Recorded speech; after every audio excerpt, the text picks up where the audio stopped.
Well, a devastating weekend snowstorm dropped as much as 20 inches of snow, crippling parts of the southeast. Hundreds of thousands of utility customers blacked out after heavy ice and snow knocked down trees and power lines across the Carolinas and Virginia.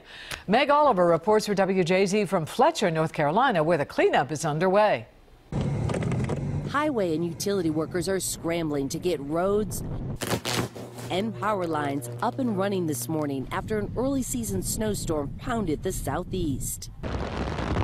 The wintry blast dropped more than a foot of snow across parts of the Carolinas, snarling traffic and stopping 18-wheelers in their tracks.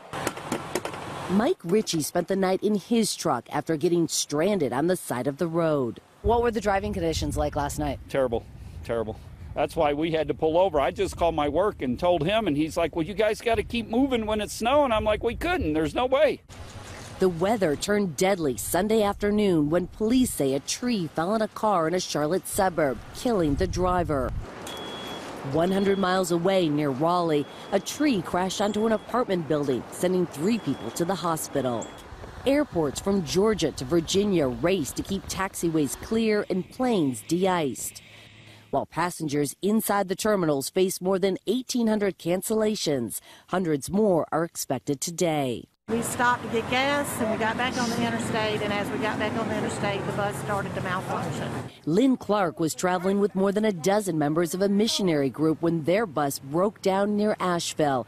They huddled for more than 5 hours without power or heat at this truck stop, waiting for help to arrive. We knew God was going to take care of us. A local church shelter picked them up and took them in for the night. Now, Duke Energy is making progress. They have restored power to more than 330,000 customers since Saturday. Meg Oliver, CBS News, Fletcher, North Carolina. Well, here in Baltimore, it's cold, but no snow. We dodged that. Though we did see some snow in southern Maryland. Let's take a live look in St. Mary's County right now. The roads are clear, but as you see, there is snow covering much of the grassy areas. So let's go over to meteorologist Tim Williams. He's updating current conditions. I mean, it was quite cold out there. It was quite cold, and we had a really close call with this system. You know, high pressure just stood its ground, would not let it get here. We're all thankful for that.